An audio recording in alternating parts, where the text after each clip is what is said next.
Galerinha, galerinha! Turma forte, turma forte. Rapaz, foi VaptVupt, ó. 2 minutinhos assim e é pra gente correr atrás de iniciar esse semestre com muita energia, com muita garra, com muita determinação. Vamos que vamos, galera. Olha aí, outra disciplina pra gente. Dá só uma olhada aí no nosso conteúdo de hoje. Educação tecnológica e midiática. Veja só aí, dia 1º de agosto. Veja só o que a gente está entrando aí, um assunto super pertinente. Segurança da informação. Não é brincadeira não. E privacidade, porque nós até já falamos nisso em outras oportunidades, né? Nós vamos reforçar um pouco mais, se aprofundar um pouquinho mais sobre isso. Tá? Lembra disso. Vamos que vamos? Então, olha só. Primeira situação que eu quero colocar para vocês. Primeiro conceito aí. Olha aí, ó. Segurança da informação e privacidade. Entra aí a perspectiva do quê? Primeiro, olha o nomezinho forte aqui, ó. Responsabilidade. Esta responsabilidade é para que você possa executar esta outra ação. Proteger. Qual é a finalidade da segurança da informação, gente?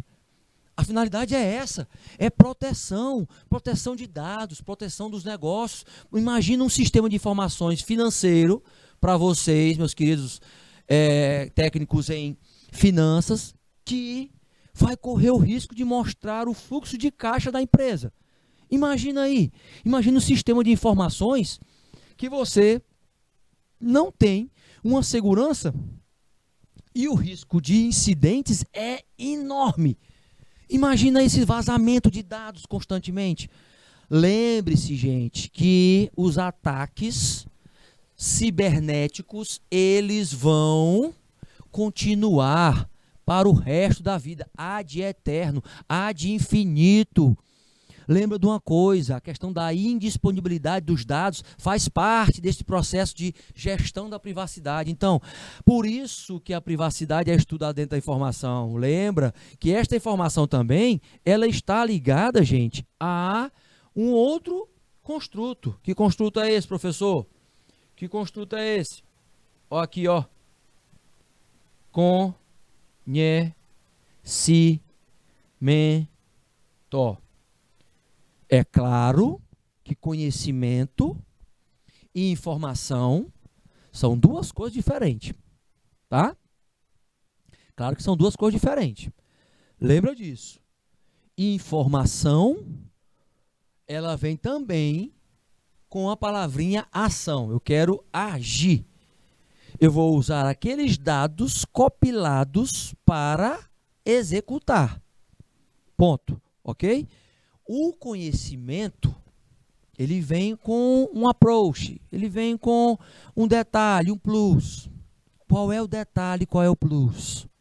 O detalhe e o plus é o seguinte, que a metodologia científica entra dentro do conhecimento.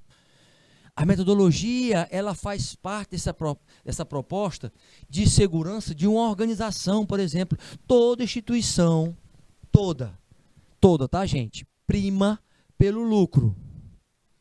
Neste meio capitalista, toda instituição que trabalha, por exemplo, com tecnologia, que tem que usar a tecnologia, ela prima pelo lucro. E sabe como é que ela pode ter lucro? Usando o conhecimento. Agora, o conhecimento também que ela produz. O conhecimento que ela adquire, a expertise que ela adquire, mas o conhecimento que ela executa e gera de resultados para os seus clientes. Então, segurança da informação está muito mais além só em relação às questões que envolvem vazamento de dados, por exemplo. Está relacionado a lucro, está relacionado a prejuízo financeiro.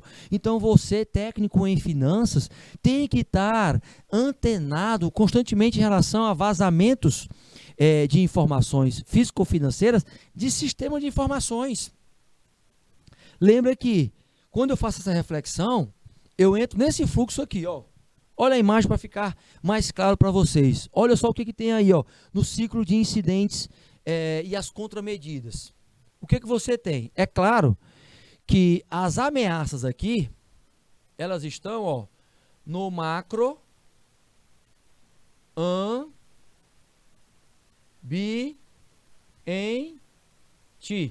certo? E se estão no macroambiente, estão no ambiente externo. Eita, professor, agora o senhor foi longe, hein? Agora o senhor foi longe porque este macroambiente, ele afeta muito os sistemas de segurança de informação. E em tecnologia eu tenho que estar atento a essas situações, porque estas ameaças elas vão estar ocorrendo constantemente, só que nós temos uma perspectiva. Veja que aqui eu tenho, ó, início, tá? Redução, e aqui eu tenho a correção. Mas lembra que quando ocorre alguma ameaça, seguidamente esta ameaça ela se transforma em incidente. Este incidente, se ele não for detectado antes, lá atrás, antes da ameaça, ele vai ser um dano, um prejuízo para a organização, um prejuízo para a empresa que você vai estar possivelmente trabalhando. Então, nesta educação tecnológica e midiática, você tem que entender que a recuperação, ela vai ter que ser um trabalho até melhor do que a prevenção. A prevenção ela vai ter que ser um trabalho que seja fundamental, é o que vai definir a política de segurança da empresa, de qualquer organização, de qualquer instituição, em qualquer trabalho principalmente. Agora, a recuperação é uma ação de renovar aquilo que foi danificado. Lembra disso.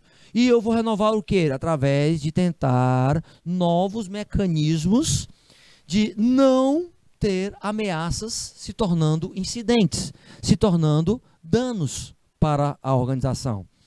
Você que vai estar lidando com sistemas de informações gerenciais em finanças, é que vai ter que ter muito cuidado. Porque a questão de tentar reduzir estas ameaças vai no investimento das chamadas contramedidas, como, por exemplo, os chamados firewalls, os chamados muros virtuais, as proteções contra hackers, todas elas vêm numa perspectiva de tentar reduzir, mas de trabalhar a ação preventiva. Numa atitude de quê, professor? Numa atitude proativa. Ó aqui, ó. Numa atitude proativa. Por quê? Porque na proatividade você vai fazer levantamentos para detectar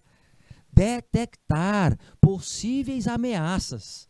Estas possíveis ameaças são possíveis buracos, por exemplo, que possa haver dentro do sistema de informações gerenciais, no uso da tecnologia, dentro da organização, onde o setor de finanças vai ter que estar preocupado com isso? Vai, porque se vazar alguma informação financeira, físico-financeira, o prejuízo vai ser maior. Então, de forma repressiva, também se é feito um trabalho educativo dentro das organizações, através de quê? Através de nova perspectiva educacional e tecnológica. É por isso que se entra aqui com medidas de incidentes. É por isso, gente. Lembra que a perspectiva de repressão na educação é uma reeducação tecnológica. Então, a repressão ela vai fazer parte da educação. É claro que não é a melhor forma? Não é, porque repressividade vai fazer com que você, de certa forma, tenha uma postura de agressividade. Então, o caminho vai ser a assertividade para a recuperação de dados dentro da organização. A informação, ela precisa estar atenta, principalmente nessa política, e responder constantemente esta pergunta: como a segurança da informação se aplica à LGPD? Como a nossa segurança da organização, especificamente, como ela pode se aplicar a esta situação? Então vamos lá. Mas, professor, o que é LGPD? Primeiro, meus queridos, saibam que a LGPD ela vai estar primando sobre a privacidade dos dados. E, principalmente, a LGPD como lei, ela traz alguns benefícios para que haja uma prática de segurança contínua das informações, que elas vão se tornar, no caso, de dados para informações e com aplicação de ferramentas científicas, vão se tornar conhecimento. Medidas administrativas de segurança, técnicas que precisam ser constantemente revisadas, a cibersegurança como uma política interna de autotreinamento constante. É aí que entra o chamado, a pesquisa barra treinamento barra desenvolvimento de pessoas voltadas para a segurança e privacidade da informação, onde ela, com vocês, junto com vocês, que vão estar dentro das organizações, vai estar aprimorando, revisando as políticas de segurança, tendo em vista que a LGPD, ela se aplica de forma prática, e a grande discussão é essa. A gente traz alguns fatores que são importantes e levantados até mesmo pelas questões legais, como, por exemplo, pela CHC Advocacia. O que ela reforça em relação ao tratamento de informações, nessa aplicação de tratamento? Por exemplo, vocês que lidam com finanças, vocês vão estar com dados extremamente sensíveis. E olha só o que ela coloca aqui, em relação a esses dados que são sensíveis.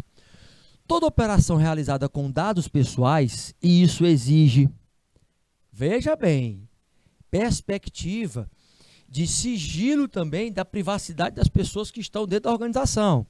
Vamos um caso básico, vazamento de informações de quanto as pessoas ganham, certo? Vazamento do salário das pessoas. Bem, essa questão salarial, ela pode, por exemplo, favorecer a algum concorrente. Ele sabendo, por exemplo, quanto um gerente ganha, quanto um supervisor ganha, quanto o encarregado ganha, ele pode ter uma estratégia de oferecer mais para aqueles melhores que ele identificar e fazer uma espionagem aí, de negócio e tentar tirar esses profissionais de lá. Esse vazamento de informações, eles podem ser disponibilizados na internet, mas também existem outras formas. Vou contar um caso que é folclórico, que até você pode se surpreender, tá? Pedir para o meu querido diretor dar uma compartilhada assim na tela aí, meu diretorzão. Olha só, preste atenção que eu vou colocar aí, ó. Essa lei, ela traz a questão do sigilo dos dados, tá? Até que ponto esta lei que você está vendo aí do lado, até que ponto esta lei, ela também reforça que os funcionários têm que estar seguindo ela. Por quê? Porque ao mesmo tempo que a empresa, ela tem que zelar pelo sigilo dos funcionários, dos dados dos funcionários, o funcionário também tem que fazer isso. Vou dar um exemplo. Uma empresa aqui em Teresina, uma profissional de secretariado, tá? Ela já estava há muito tempo na empresa e ela tinha muitos dados, muitas informações acerca daquela empresa. E alguns dados até mesmo de previsão de mercado, ou seja, dados assim estatísticos, porque como é, né? A empresa ainda existe aqui em Teresina, tá? Como é uma franquia, ela tinha acesso a esses dados e dados a pesquisas que estavam no sistema de informações. E num momento de extrema raiva e etc e tal, o que ela fez? Ela recebeu uma proposta por parte de uma concorrência para poder vender esses dados, vender os dados. E o que ela fez? Ela passou esses dados da empresa, presta atenção, olha só, ela passou os dados que era da empresa, do sistema de informações da empresa, no e-mail dela profissional, no e-mail dela profissional, ela passou para a concorrência. Ela vendeu as informações sigilosas da empresa e ainda mais no e-mail dela, que era dela, ok, mas profissional, lá com o nomezinho lá da empresa e tudo mais. Qual foi a tolice dela? Primeiro, de ter feito um ato antiético, né? Que é ter vendido uma informação da empresa. Segundo, ter passado no e-mail dela profissional.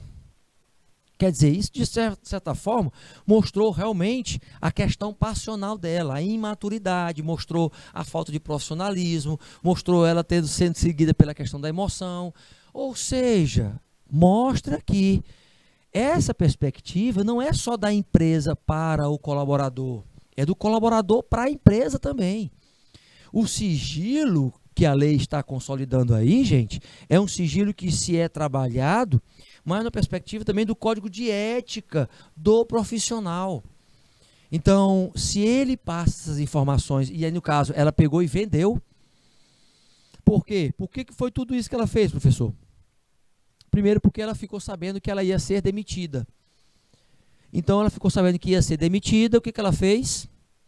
Claro, né? Vazou a informação que ela ia ser demitida, sem nem ela ser demitida. Então, ela não estava nem cumprindo aviso prévio. E aí, o que ela fez? Ela pegou as informações que ela tinha há anos guardada e vendeu essas informações para a concorrente. O concorrente utilizou essas informações, eles perderam, a empresa perdeu contratos em relação a isso. Moral da história, gente, a secretária perdeu o emprego e ainda foi processada e está pagando por isso. Por quê? Porque ficou comprovado, né? A empresa, ela tem o direito de entrar no seu e-mail profissional quando você comete algum delito, principalmente. E aí ela pode, porque o e-mail não está dizendo, é profissional, é utilizado para isso. E ela entrou ela deixou vazar essas informações pelo e-mail profissional. Se fosse e-mail pessoal, até que poderia, etc e tal. Se fosse na máquina da empresa, poderia entrar na máquina e tudo mais. Mas não, foi através do e-mail profissional. Resultado, foi demitida e ainda teve que pagar a indenização, porque a justiça colocou ganho de causa para a empresa em relação às informações. Lembre-se disso, não é só obrigação da empresa em ter sigilo da informação com relação às pessoas, mas a recíproca é verdadeira. O colaborador precisa zelar por essas informações e, principalmente, se ele deixar que vaze sem querer, por um erro, por uma falha e for comprovado, aí é outra história, tá?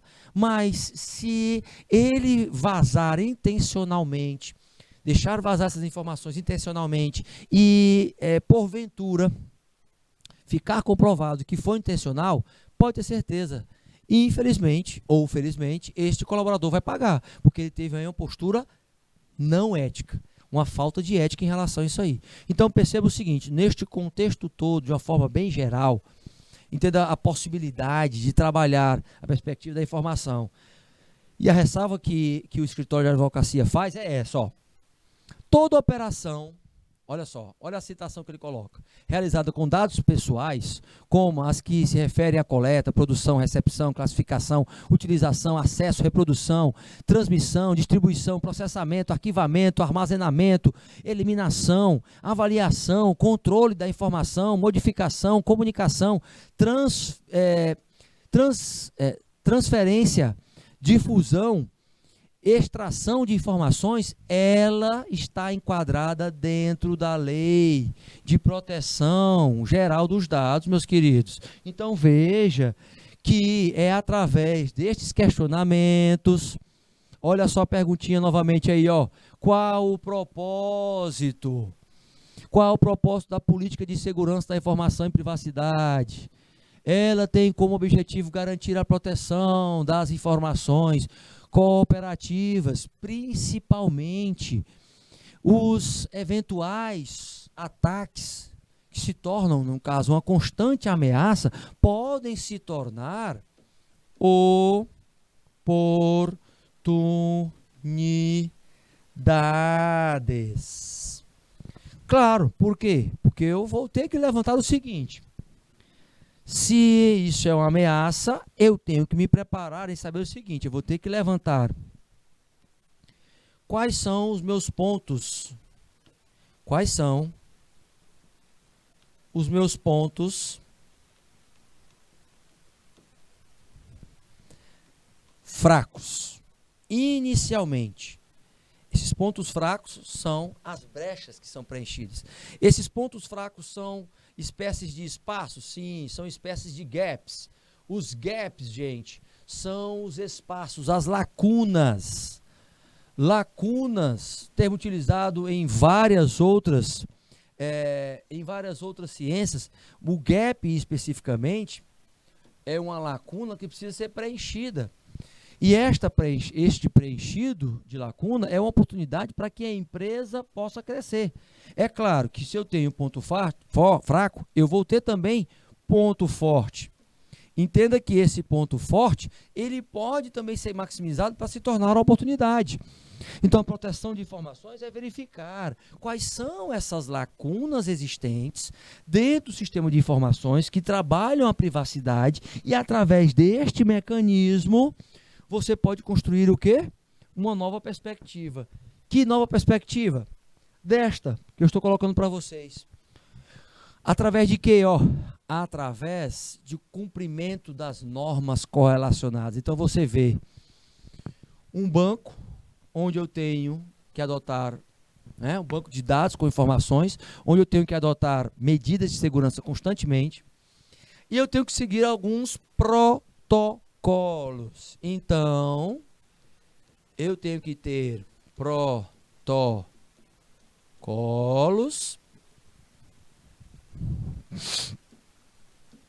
e ação. Veja bem,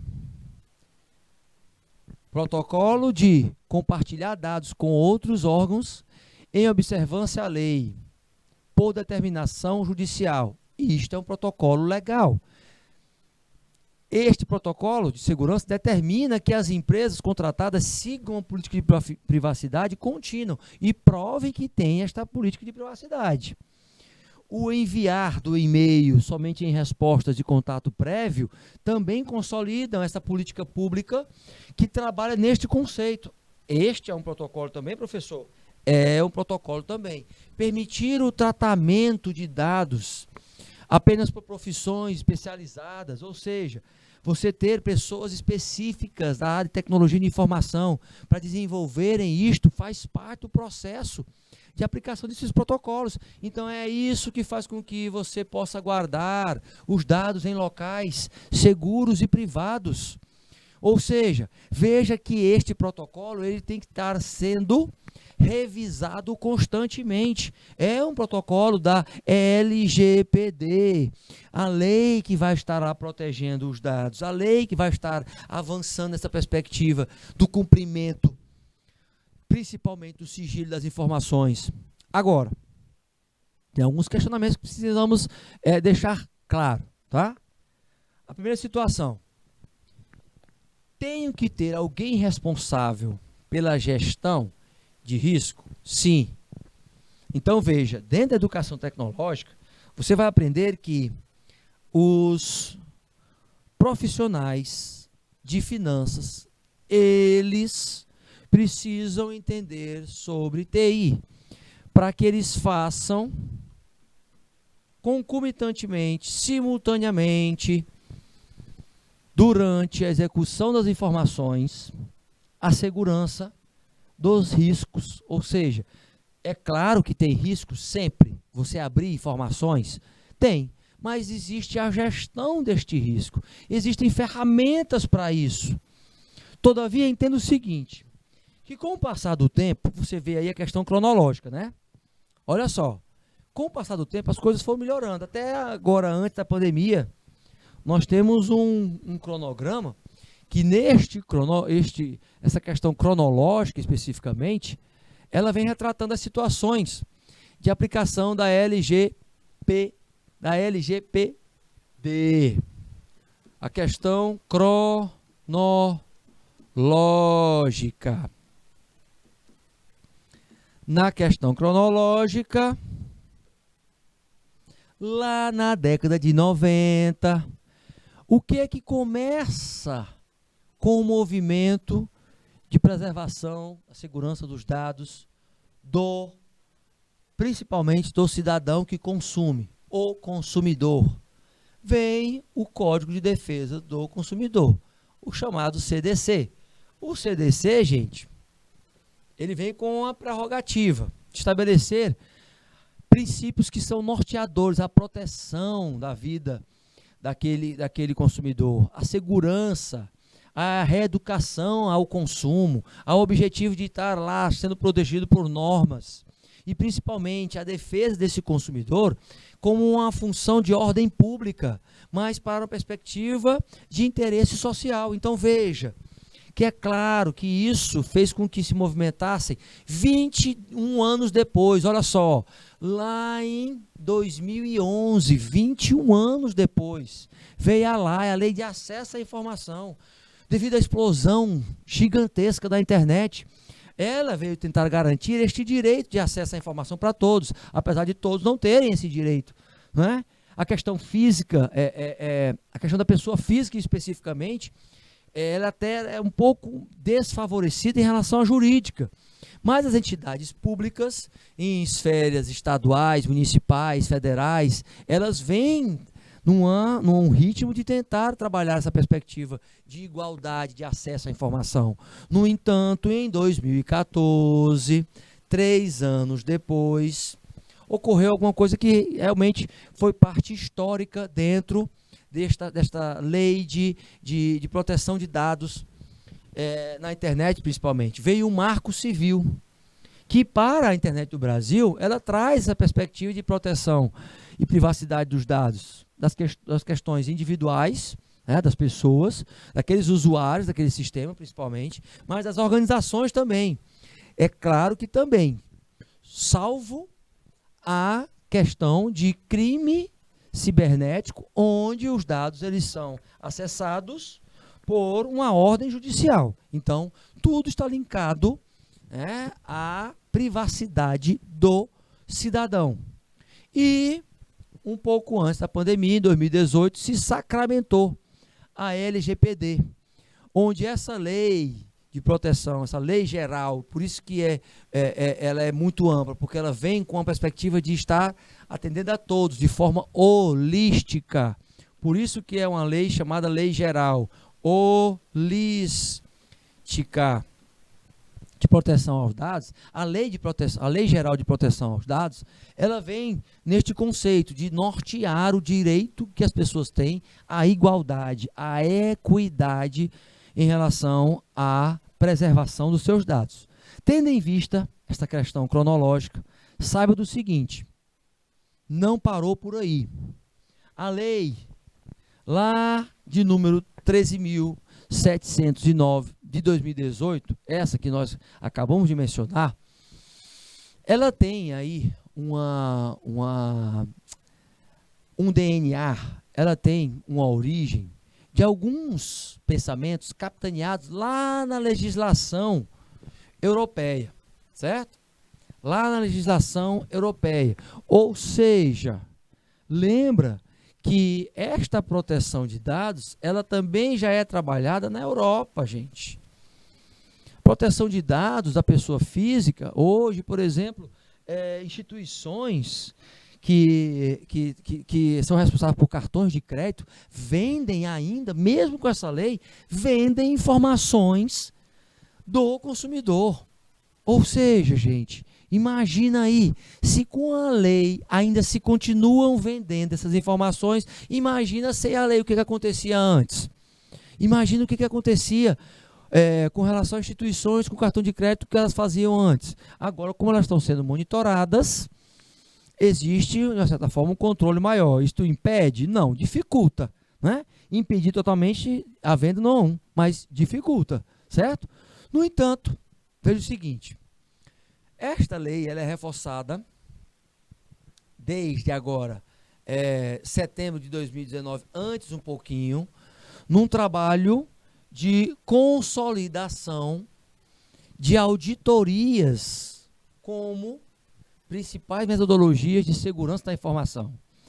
A avaliação, por exemplo, sistemática dentro dos processos de sistema de informações gerenciais, a verificação da conformidade e da não conformidade estabelece novos critérios de avaliação contínua. Por isso que é sistemática, gente, porque trabalha com a perspectiva de mudança constante. É quase como se fosse uma implantação de um Kaizen. Para quem não lembra, Kaizen é uma metodologia de qualidade, onde há uma aplicação de ferramentas continuamente e há uma auditoria interna e externa de quais procedimentos estão em conformidade e não conformidade. Lembrando que a conformidade também, ela vem da qualidade, aplicação da qualidade total.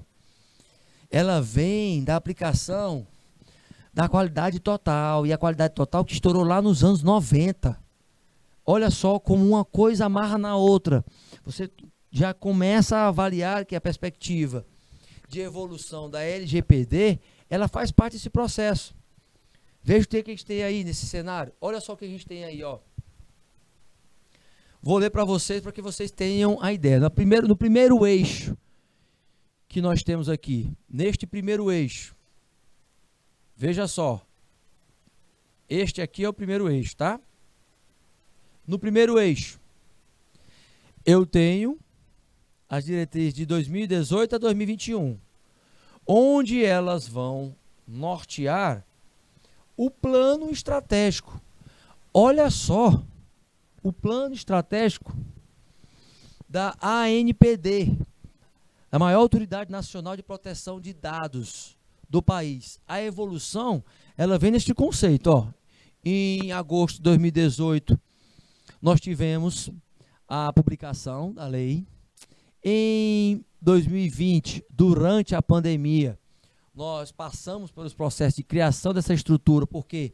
Porque o digital ele foi dado uma ênfase maior, porque a questão remota também, então os ataques cibernéticos estavam sendo proliferados, a proteção de dados estava realmente bastante frágil, e durante a pandemia ainda, em 2021, em fevereiro, foi divulgado esse plano estratégico da ANPD, onde ele passa a valer semestre retrasado, aliás, semestre atrasado, né, em 2021, com algumas sanções, e essas sanções tiveram alguns objetivos. Neste plano estratégico que faz com que dê um norte para essa evolução da LGPD, ela vem com pelo menos 3 objetivos.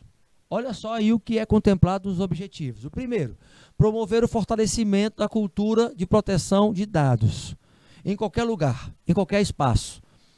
Estabelecer ambiente normativo, gente, eficaz para a proteção dos dados pessoais, especificamente, tá? Aprimorar as condições para o cumprimento, competências legais, especificamente. Então, lembra aí os 3 pontos. E até 5 anos, até 2 anos, até 12 meses, eles colocaram prazos.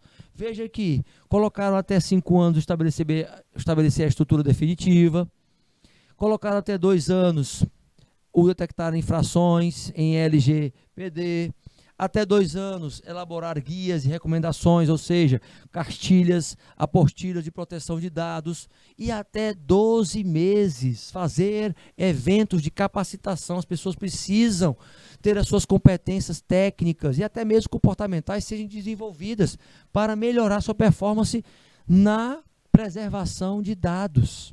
Ou seja, essa estrutura, ela já mostra o quanto, pelo menos, há uma sinalização de seriedade em termos de dar estes nortes para a privacidade de informações.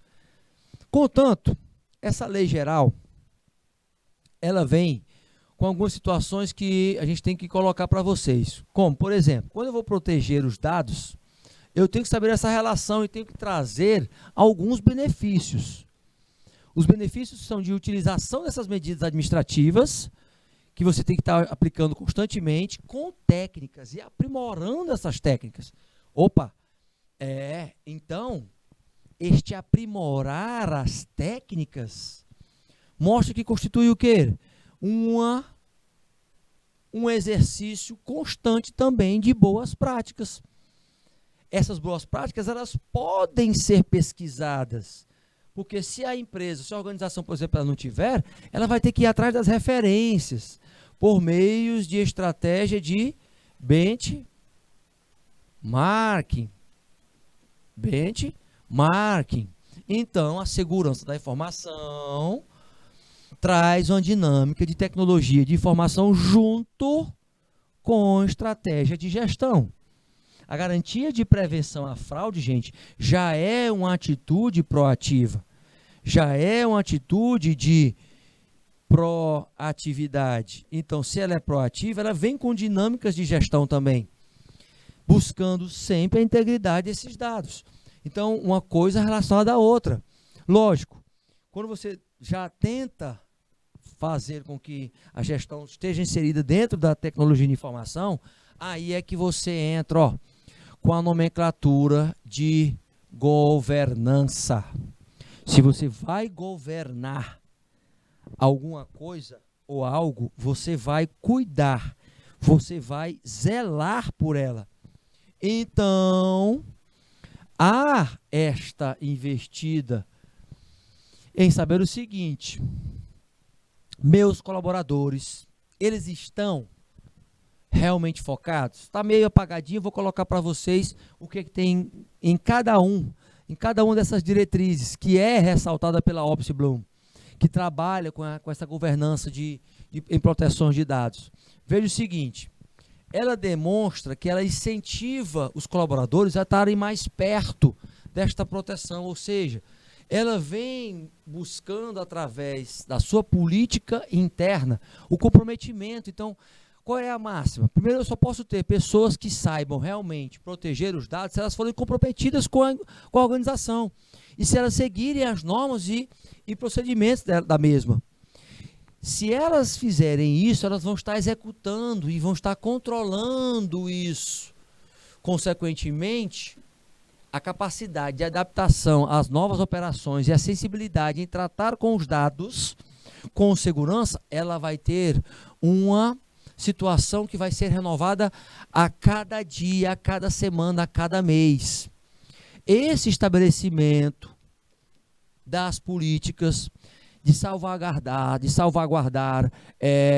as informações adequadas, processo de avaliações de impacto, principalmente de risco na privacidade dos funcionários, dos dados que eles colocam no sistema de informação, revistos constantemente, estabelece uma relação de confiança entre empresa e colaborador. E é claro, isso vai refletir no mercado. Vai fazer com que a empresa tenha uma maior participação, por exemplo, no seu market share, porque as pessoas vão confiar no sigilo das informações. Este fator integrado de governança também, por exemplo, com os stakeholders, com os grupos de interesse, vai fazer com que os grupos de interesse entendam que há uma proteção constante de dados e que os dados deles podem ser repassados para os seus parceiros e fornecedores.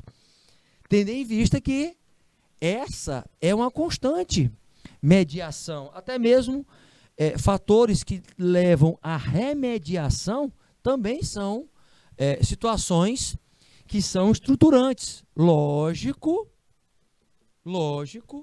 que o monitoramento ele é periódico e ele tem que ter uma avaliação constante e tem que haver um programa de proteção de dados constantemente. Isso é que as empresas defendem por meio da governança. Então, tem que ter pessoas que tenham estruturas baseadas na administração para que consolidem a governança. Por que eu estou falando na administração? Porque eu tenho que ter lá o controle, o monitoramento, eu tenho que ter o planejamento, eu tenho que ter a organização.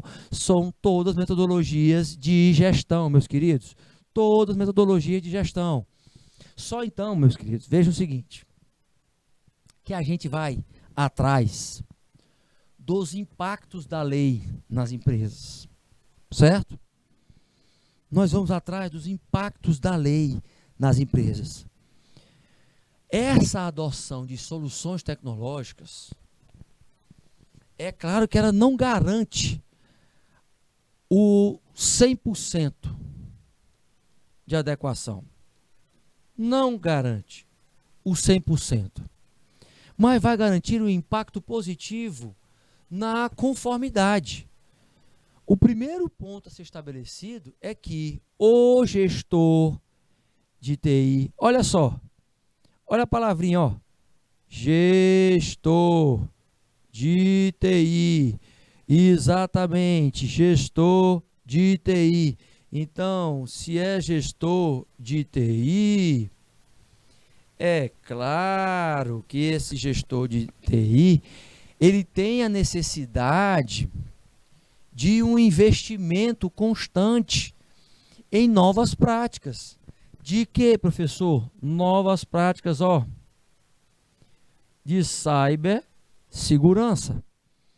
Esta proteção, ela vem não só como um fator de remediar, prevenir seria melhor do que remediar. Então, a prevenção é melhor do que a remediação. A detecção já é um ato já de tentar resolver o problema no ato da execução. A remediação de vazamentos, por exemplo, de dados, ela tem que fazer parte do planejamento, mas ter um número mínimo percentual nas boas práticas da empresa, porque o remediar já está se colocando na posição de que está deixando que haja vazamento. Essas eventuais fraudes, problemas que possam ocorrer dentro da empresa, eles estão ligados a essa questão da cybercultura, de se trabalhar dentro da organização. Quer ver? Veja, ó. Quando eu entro com a empresa na perspectiva do compliance, o compliance está monitorando todas as práticas que estão sendo executadas dentro da organização.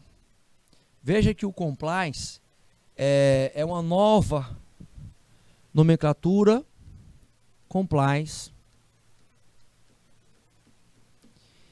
que tem uma origem na controladoria, ele é um aperfeiçoamento desta controladoria, e ela vai mapeando os processos, de onde ele veio, para onde ela vai, como ela foi, quem foi que estava lá, quando foi feita, ou seja, ele tem que saber todo o processo, tudo que está acontecendo, e vincular. Então, isso faz com que você automaticamente comece a modificar a cultura da organização. Ela vem com esse novo conceito, ela vem com um novo ambiente que seja sustentável para a realização de negócios transparentes, por exemplo. Olha só que maravilha. A redução, por exemplo, das perdas de receita. Essa redução de perdas de receitas, elas estão ligadas a isso, gente. Estão ligadas a perspectivas de que eu tenho que utilizar situações ligadas à informação, porém, que eu saiba mensurar quanto eu estou lucrando por isso, quando vai ser o ROI, o investimento sobre o que eu estou fazendo, né? Aliás, o retorno sobre o investimento, sobre o que eu estou fazendo. Então, eu sei que aí, a partir deste momento, a atenuação das sanções e a melhoria de reputação da corporação, ela vai ser consolidada no mercado, e eu vou conseguir, ó, o market share através desta cibersegurança, de uma nova cultura.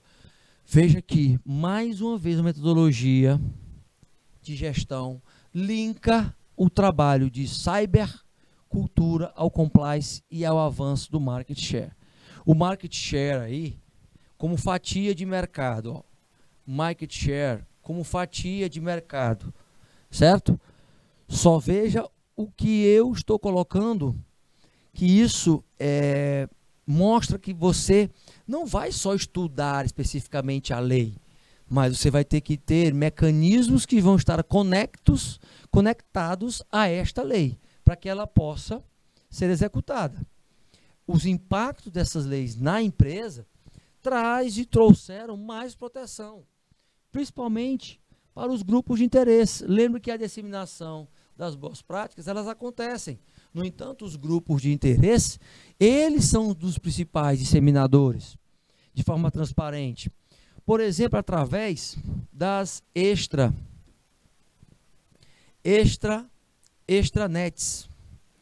As extranets.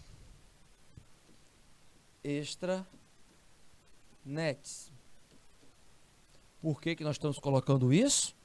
Porque nas extranets os stakeholders têm acesso. Na intranet, não. Não estou dizendo dentro,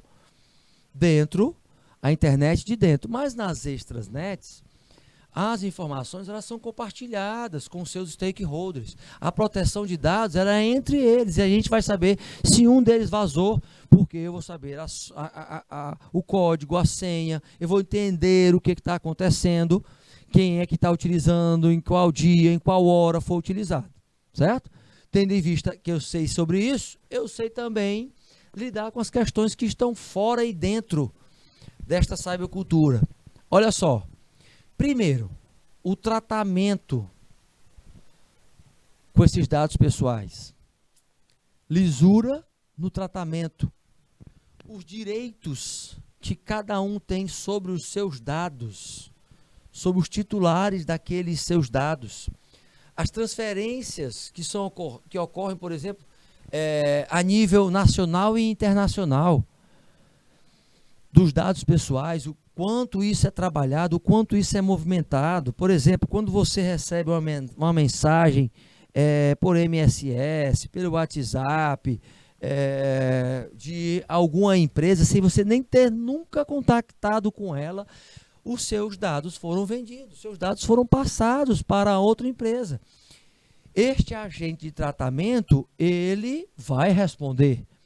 Por quê? Porque não ocorreu, por exemplo, a segurança e as boas práticas em relação ao sigilo das suas informações. Todavia, meu querido e minha querida, veja que a segurança da informação, ela está cada vez mais. Olha só, a segurança da informação. E aí a gente trouxe a pesquisazinha que foi feita antes da pandemia. Pesquisa do Serasa Experience. Olha aí. Em 2019, que apontou que 81% das grandes organizações, em 2019, tá? 2 anos atrás, olha só, já estavam conscientes que haveria um impacto, tá? Já haveria a consciência do impacto sobre os recursos. Sobre os recursos. Isso quer dizer o quê? Isso quer dizer o quê? Meus queridos, a conformidade estabelecida, ela veio para todos. O direcionamento em relação à segurança digital, cibernética, veio para todos. Cabe o que agora? Cabe a fiscalização das aplicações em relação a esta LGPD, a esta lei. As questões que são envolvidas, por exemplo, nos aplicativos de mensagem, como as mensagens criptografadas, os arquivos que são extremamente protegidos. Temos que ter uma política. As empresas, as organizações estão cada vez mais tentando trabalhar isso. Outras, nem tanto. Você vê que apenas ainda 81%. E olha o tanto que nós temos aí de tempo investido neste conceito que é a segurança cibernética. É claro que também a gente tem que entender que o fator educacional, é por isso que nós estamos com a disciplina de educação tecnológica e midiática. O fator educacional aqui, ele é muito importante, certo? Se eu não tenho uma cultura educacional, logicamente eu não vou saber como gerir isso. Aí é que vem algumas perspectivas. Olha só, neste gráficozinho, neste círculozinho aí, o que que nós temos e temos que estar avaliando e se aprofundar mais. Primeiro, gestão da privacidade. Veja que desde o início da aula a gente fala de gestão. Governança e gestão de dados. Gestão da segurança da informação. Gestão do risco de privacidade. Faltou um pezinho também. Planejamento de conformidades. Avaliação de conformidades. Execuções dessas ações de conformidade para estabelecer o compliance da Lei Geral de Proteção aos Dados. Nessa gestão, gente, eu vou ter que aplicar algumas ferramentas. Claro, ferramentas de administração.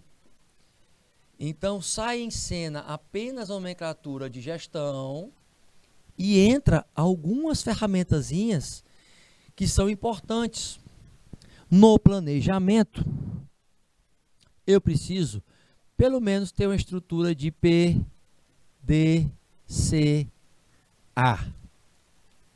Quando eu falar em planejamento, eu tenho que ter uma estrutura de PDCA. A estrutura de PDCA, lembrando novamente, o P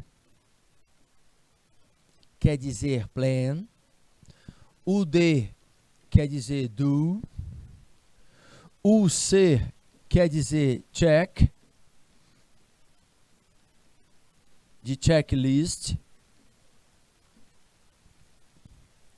check de checklist, que quer dizer lista de verificação, checklist, e o A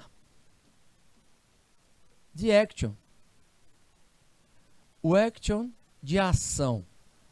Ok, então eu tenho a definição, o plan de planejamento, o do de executar, o checklist de verificação e o action de avaliação. Então, posso pegar esta ferramenta para ser inserida dentro do planejado das ações, conformidade? Sim. Posso pegar outra, professor, também? Pode. Você pode pegar ferramentas que vão te ajudar a planejar.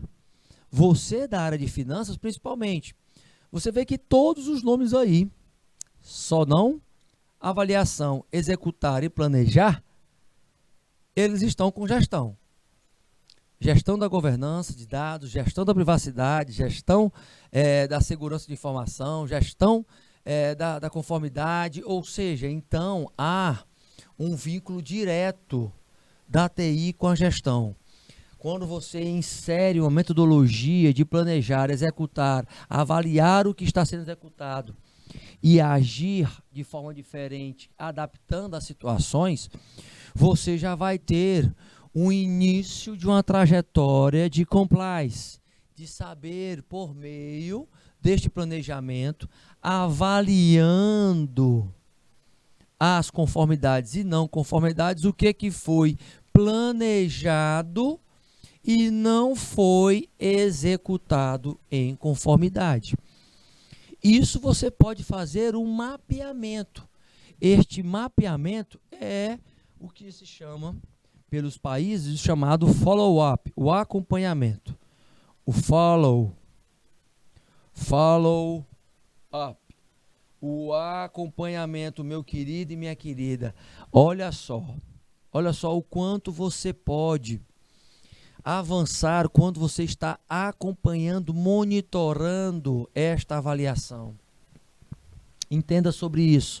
Entenda que esse compliance, ele tem essa proximidade. O chamado follow-up, ele está dentro de um contexto gerencial. E se a gente fala de monitoramento, de preservação dos dados, de risco, de levantamento de oportunidades, de ameaças, você tem que saber quem vai fazer, como vai fazer, por que vai fazer, quando vai fazer, o que vai ser feito, quanto isso vai custar. Tudo isso aí, na gestão dos dados, das informações. É claro, a gente sabe que tem algumas situações que elas não, elas podem ser até previstas, mas a gente não tem como relacionar quando ela vai acontecer. Quando eu estou lidando com os dados, como a gente já falou da história da profissional que vendeu aqueles dados, o compliance ele serve para estar adaptando pequenas falhas de vazamento de informações, como por exemplo, se eu vou vazar uma informação por meio de um e-mail profissional, ela pode colocar um dispositivo naquele e-mail onde o conteúdo também ele pode ser relacionado com ele tendo um conteúdo, gente, de privacidade, por exemplo, altíssima. O sistema pode sinalizar que aquela pessoa está passando informações que ela não deveria estar passando. Ou seja, hoje a tecnologia está tão avançada que ela chega a este ponto. Tá certo? Então vamos lá. Fizemos essa recapitulada acerca da segurança. Estamos entrando no nosso último minutinho de aula. Vamos encerrar esse nosso primeiro momento. Lembra disso? Primeiro momento agora de abrangência dessa gestão. E aí a gente vai fazer um intervalozinho de 2 minutinhos apenas. A gente volta com a segunda parte, com mais uma aula focada nessa questão da gestão dessa segurança e privacidade dos dados. Para você colocar e fazer esse alinhamento com o teu curso, que é o curso de finanças. Tá certo? Volto já. Fui!